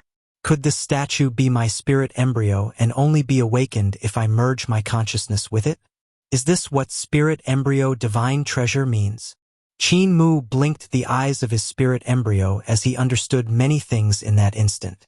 Of the 7 great divine treasures of the human body, the spirit embryo divine treasure was the first. However, this divine treasure normally lay sealed. Since ordinary people couldn't unseal it, they naturally wouldn't be able to awaken their spirit embryo. The spirit embryo divine treasures of people with spirit bodies, on the other hand, would already be opened. As a result, they would only need matching spirit blood to guide their consciousness to their spirit embryo to awaken it. This meant that a person's spirit embryo could contain a person's consciousness. Maybe the gods didn't bestow spirit embryos upon humanity. Maybe they had purposely sealed them away instead. Thinking up to that point, Qin Mu suddenly felt his vital qi flood into the sea of light from outside his spirit embryo divine treasure. His tiny spirit embryo absorbed traces of vital qi, and as the vital qi went in and out of its nose, it gave Qin Mu a very soothing feeling. Every time the spirit embryo took a breath, his vital qi became much purer. In addition to that, Qin Mu realized that his spirit embryo was also absorbing the golden light of the sea around it. As the light traveled in and out of his body alongside his vital qi, it would mingle with the vital qi. However, Qin Mu wasn't sure what that did. He tried to make his spirit embryo stand up, but discovered that this little baby couldn't move much stand. How do I move my spirit embryo? I should go back to the village to ask village chief, Granny C, and everyone about it. Halfway through this thought, Qin Mu's consciousness suddenly returned to his body, and he opened his eyes. Violent coughing could be heard from inside the temple. The monster that resembled a young girl hadn't died yet. It was kneeling in front of the Buddha statue, coughing up huge amounts of blood. After a moment of contemplation, Qin Mu walked into the temple. Seeing Qin Mu actually enter the temple completely surprised the monster, and it struggled to get up. Walking towards it, Qin Mu said the devil incantation. Chi kaduo samoyi. Bo ri samoyi. Chi kaduo bo ri samoyi. How dare you continued being insolent, you evil creature. The monster girl's skin crawled as it heard the golden Buddha behind it begin to move again. Golden rays of light radiated from it, and the chains around it started to rattle, forcing the monster to grovel on the floor again. And ma and I bie mi hong. The Buddha voice rang out, causing the monster to spit blood and go limp. Then Qin Mu stopped imitating the devil voice's chant, and the golden Buddha recited its incantation one more time before going silent as well. The monster at the foot of the Buddha statue was breathing heavily, and just as it was about to try getting up, Qin Mu started chanting the devil incantation again. The monster shrieked in fear and immediately tried to hide behind the Buddha statue. However, it didn't expect Qin Mu to stop chanting after uttering just the first 2 words. "You're a devil!" the monster shouted in a hoarse voice, peeking its head out to gaze at Qin Mu where he stood in the hall of the temple. "You're the devil. You're the most vicious, evil devil." Qin Mu didn't respond to the monster's insults and instead slowly walked forward until he arrived in front of the Buddha statue. After hesitating for a moment, he still decided to follow the advice of Blind, who was an experienced wanderer, and paid his respects to it. "This little one has weak kidneys and a frail body. My primordial yang has long since dispersed." When the monster girl heard him say this, it coughed up blood and laughed, its eyes bulging in disbelief. Little one, you're telling the Buddha statue that you have weak kidneys and a frail body? It won't help you. Qin Mu stared at the monster blankly. Chi Kuduo Samoyi. The Buddha statue trembled and yelled, "Evil creature! Stop chanting!" The monster cried, promptly begging for mercy. It was clearly scared out of its wits. "I beg you, stop chanting." Qin Mu stopped chanting the devil incantation, but the golden Buddha completed one round of its own incantation, causing the monster to puke blood once again. Qin Mu walked around the temple. Although he wasn't able to find anything good, the mountain of bones behind the Buddha statue still shocked him. Countless people had apparently died in this rundown temple at the hands of this monster. Hiding the bones of your victims behind the Buddha statue makes the Buddha statue your partner in crime. It helps you to cover up your mistakes and trick more people, Qin Mu said. He couldn't help but shake his head in disapproval. If I borrow the power of the Buddha statue to exterminate you, your destruction would become its achievement instead.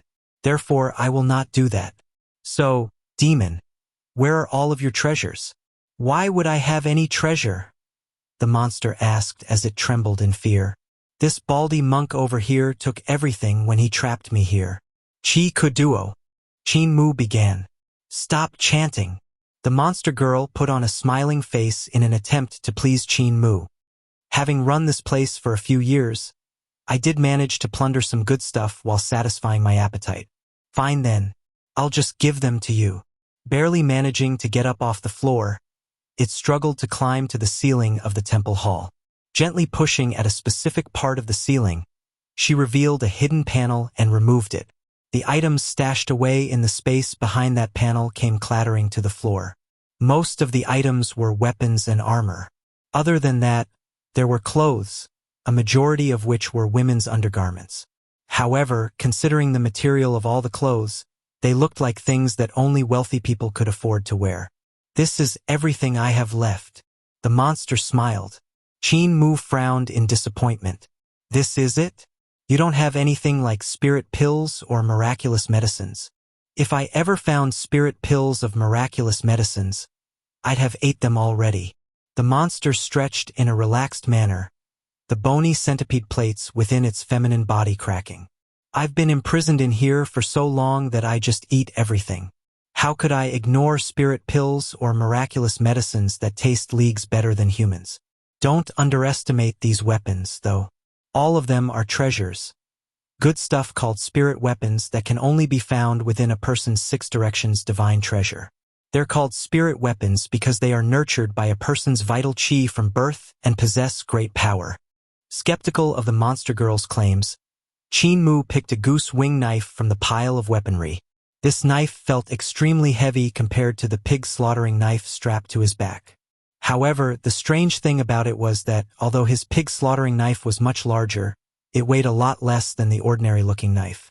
The goose wing knife was much longer and narrower, whereas the pig slaughtering knife was much wider and thicker. Gripping the pig slaughtering knife and brandishing it, Qin Mu hit the knives against one another with a soft clang.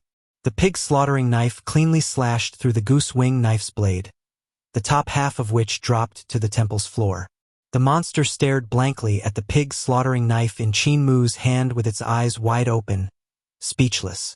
Considerably disappointed, Qin Mu threw the goose wing knife aside. Who forged that sea cleaver-like knife of yours? The monster stuttered in surprise. For a spirit weapon that was nurtured by the vital chi of a strong practitioner in the 6 directions realm to break at a gentle touch, your knife definitely wasn't forged by an ordinary person. Qin Mu caressed the cold blade of his pig slaughtering knife, sending cold air straight into his heart and lungs. Mute the blacksmith had forged it for him. Mute was a very well-known blacksmith in this area of the Great Ruins. Everything he forged sold like hotcakes. People from other villages would often come find him and ask him to forge items like cleavers, hoes, and iron plows. That knife isn't made from ordinary metal, the monster girl cried, foaming at the mouth.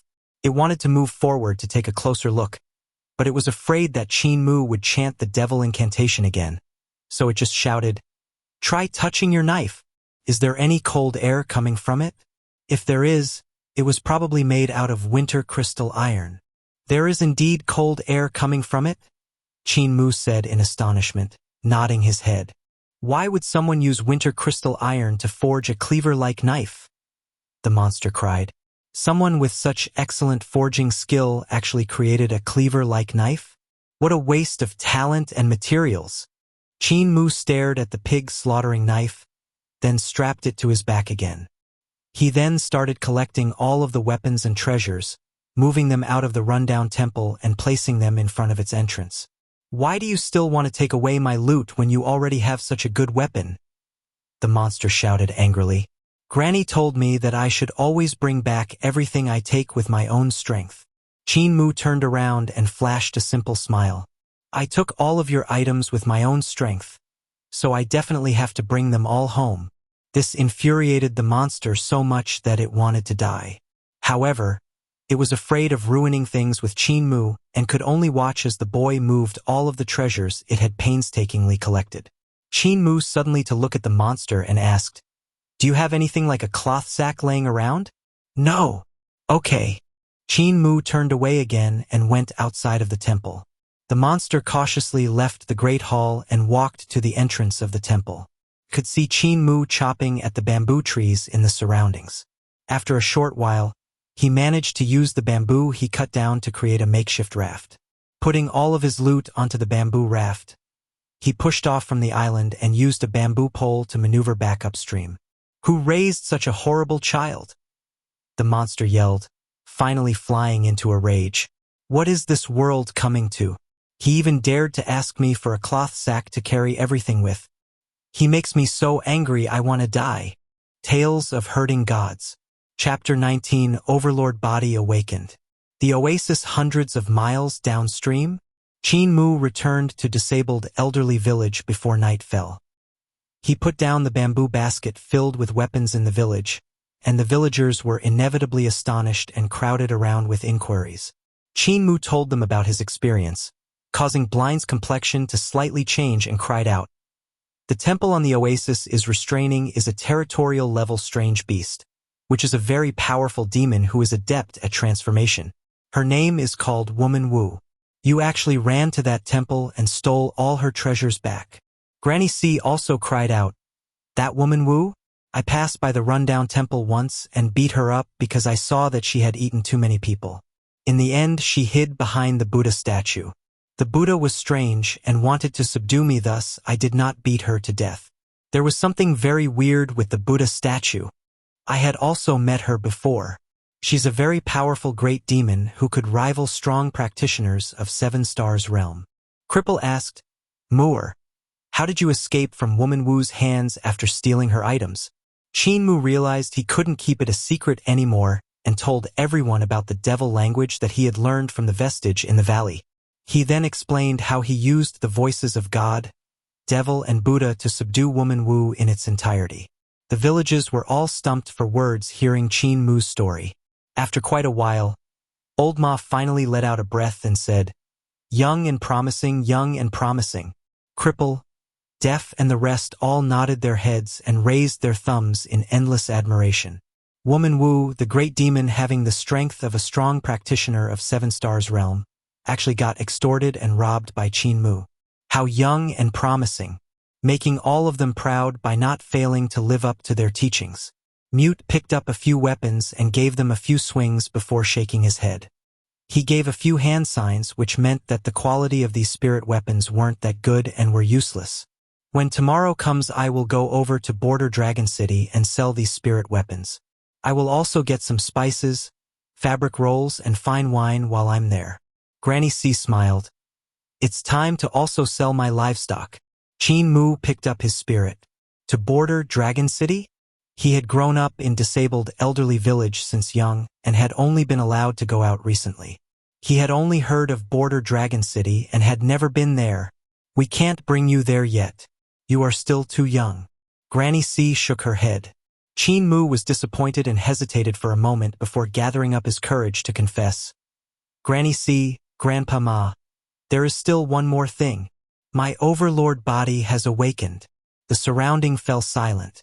After a while, Old Ma, Cripple, Blind, and Granny C started to celebrate while Mute kept on yapping. Only Deaf did not see what Qin Mu had said and was confused at why these old fellows had suddenly turned crazy. Until he saw Qin Mu repeating again.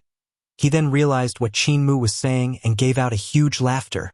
Blind exclaimed loudly, "Village chief, apothecary, come quickly. The overlord body has awakened." Butcher was filled with excitement and gave a long howl towards the heavens. "Village chief, apothecary, the overlord body has finally awakened." When Qin Mu had returned to the village chief was seated in front of his house with apothecary by his side brewing a pot of tea and pouring a cup for him. However, village chief had no limbs, therefore apothecary had to lift the teacup to his mouth. The two frequently drink tea together in a relaxed and refined manner, living in contentment. Just as village chief was halfway through drinking his tea, he heard the shouts of Blind and Old Ma, which made him spurt his tea out immediately through his nose, eyes and mouth. Two fine water jets came spurting high up from the inside corner of his eyes. Crack! The teacup in apothecary's hand was also crushed into pieces, splashing the tea onto village chief's face. Staring wide-eyed at each other, they looked at each other in disbelief as their mouths slowly opened up unconsciously. Apothecary came to his senses and stuttered, Overlord body has awakened." Village chief apparently hadn't returned to his senses yet as he continued to stare blankly. Cripple limped over and nodded his head vigorously, smiling. "That's right. The overlord body has awakened. I did a check just now and found out that his vital qi was 3 times denser and purer than in the morning. Furthermore, in the heart of his brows, there's an odd fluctuation as the spirit embryo awaken, which is evident that it is fusing with his consciousness. This is the sign that his spirit embryo is awakening." Qin Mu walked over and saw apothecary's mouth spreading even bigger as if he had stuffed 2 duck eggs inside. On the other hand, there was still water leaking out from village chief's lower eyelids. He thought, Grandpa village chief and Grandpa apothecary were surprised as expected, but aren't they a little too surprised? Apothecary closed his mouth and quickly asked, "Muer, has your overlord body really awakened?" Qin Mu nodded his head and said, "It awakened when I wasn't paying any attention." Apothecary almost choked himself to death and mumbled, "Awakened when he wasn't paying any attention." Village chief finally returned to his senses and chuckled. "There is no doubt that Muer is really the overlord body. I could not have deduced wrongly with my extremely profound knowledge. It's natural for him to awaken his overlord body." Coo. Apothecary had an extremely weird expression and quickly gave a few coughs to cover up. "It's wonderful that the overlord body has awakened. However, Muer, you mustn't be arrogant having just awakened your overlord body. Your road of cultivation has only just begun. Do you understand?" Qin Mu nodded his head in agreement. Village chief smiled. "What Apothecary said is right. The path of the overlord body is unusually difficult, therefore you cannot ever slack down. Apothecary, I'm feeling a little tired. Please send me back in first." Apothecary understood and sent his back into his house. Inside the house, the 2 old men looked at each other in dismay, and Apothecary tried his best to lower his voice after quite a while. "Village chief, is Muer really the overlord body?" "Of course not," village chief said resolutely. "Then how did he awaken?" "How would I know?" The 2 old men looked at each other in dismay again and weren't sure how to explain Qin Mu's phenomenon. After a while, Apothecary tried to ask, "Could a mortal body open the spirit embryo wall? Mortal body wall break? I haven't heard of that before. Qin Mu would be the first." Village chief suddenly smiled. "Apothecary, maybe Qin Mu would really become an overlord body and walk down an unordinary path. Isn't that what our goal was?" Apothecary also smiled. Mortal body to overlord body. Muer had already awakened his mortal body, and the path of his overlord body has just begun. It's as if I can already see him taking out a dragon in one punch. Village chief nodded his head and smiled. "Exactly. We can't say for sure, but with his spirit and will, he might even go further than we did." The 2 old foxes laughed together and went out of the room again. Village chief gave a cough and summoned Qin Mu over to ask him how he had awakened his spirit embryo. Qin Mu told him about how he had made use of the instant where the god voice Devil Voice and Buddha Voice were fighting, and used his vital chi to break down the spirit embryo wall. With a blank look in his eyes, Village Chief mumbled, "There is still such a way?" He can't help but sigh with sorrow. Qin Mu's opportunity was something other people could not imitate.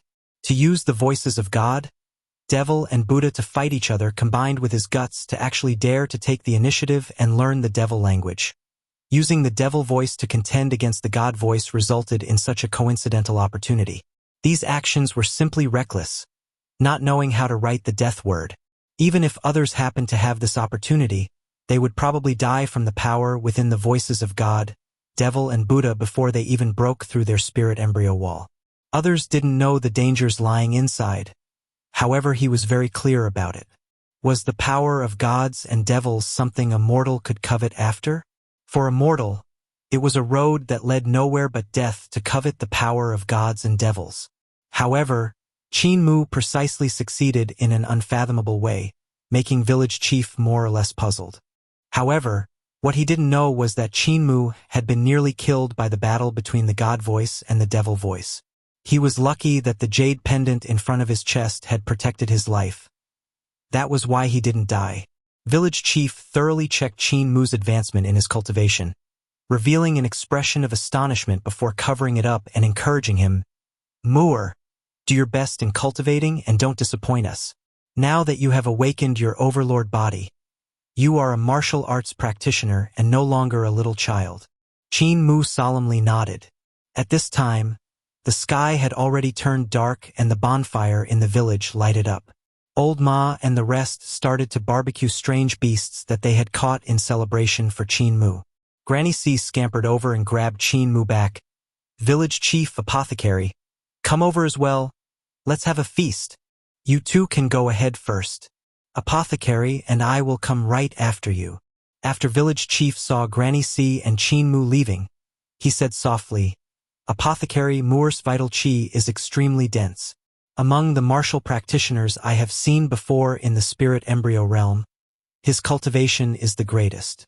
Apothecary looked at the crowd celebrating around the bonfire and asked softly, "How dense is it?" "My cultivation during my spirit embryo realm was similar or maybe even weaker than him," Village Chief said nonchalantly. "What I meant was the cultivation at the pinnacle of my spirit embryo realm, whereas he had just entered the spirit embryo realm and will still continue to grow." Apothecary's body trembled tremendously and looked at him in disbelief as he cried out, "To be on par with you while you were at your spirit embryo realm? What kind of existence are you? How could he?" But he precisely did that. Tales of Hurting Gods. Chapter 20, Human-Shaped Spirit Embryo. Village Chief had a tranquil expression and smiled.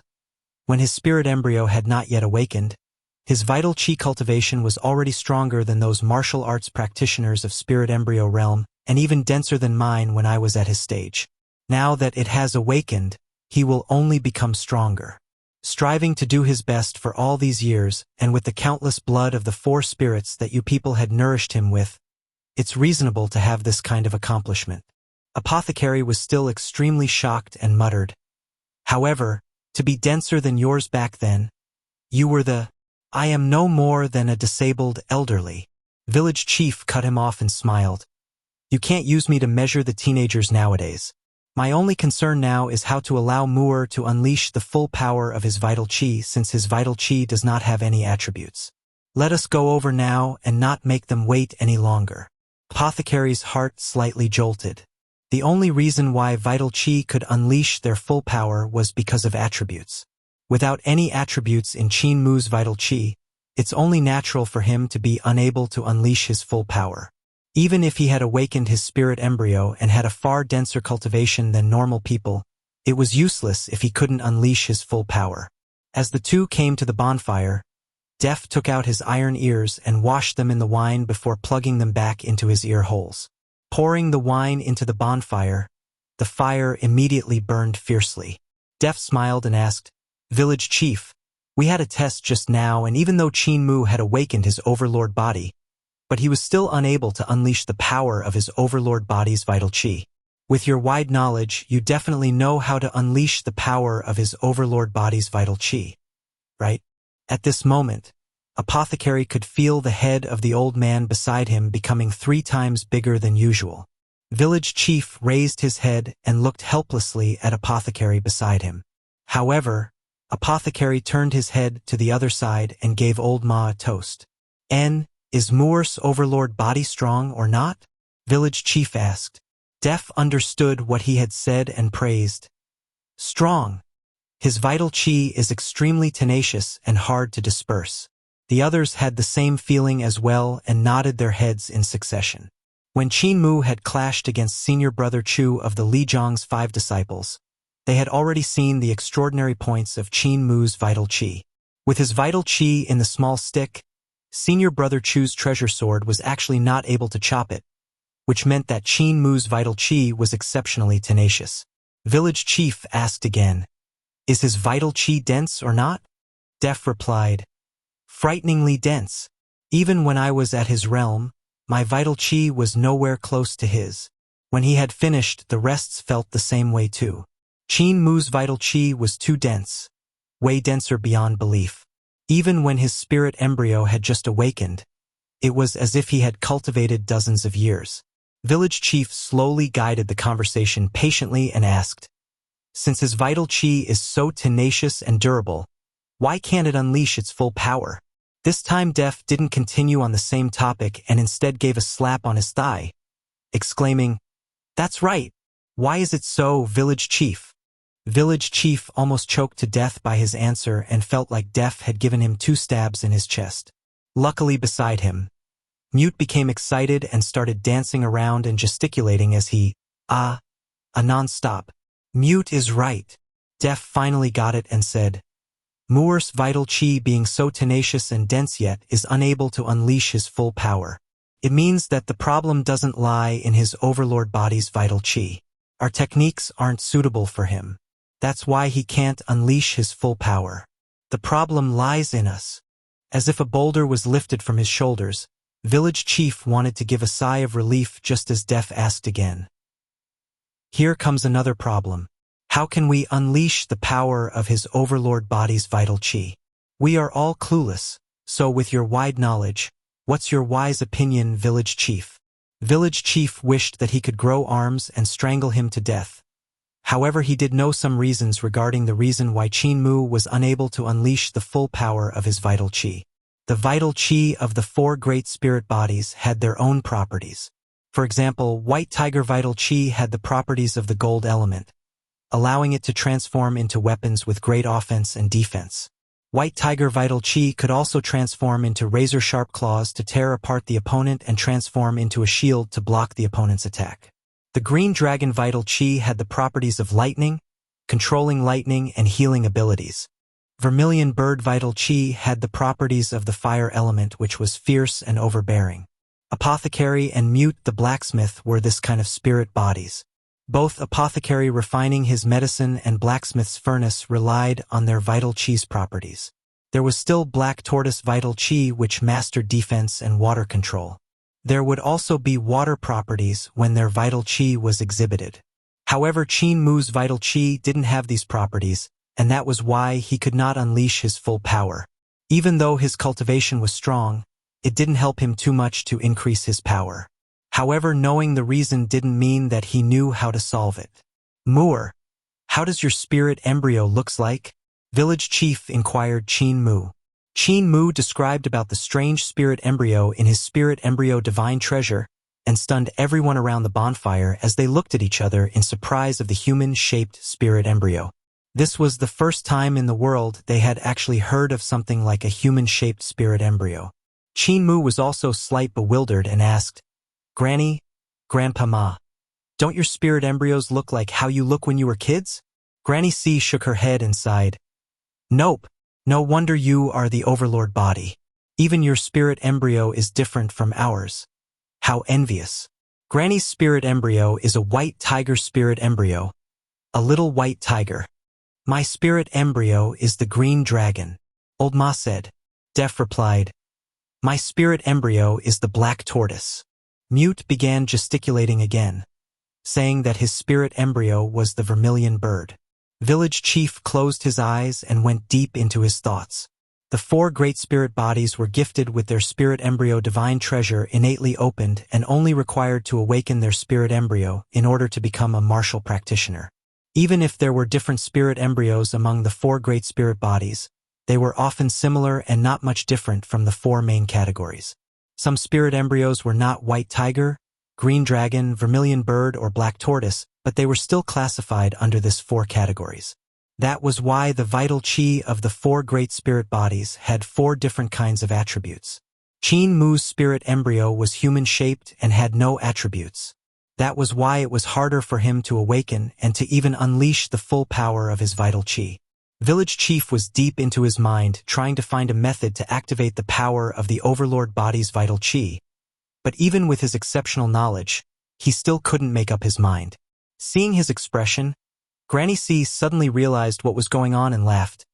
Village Chief knew that Muir was an Overlord body, but didn't know the cultivation method for Overlord body?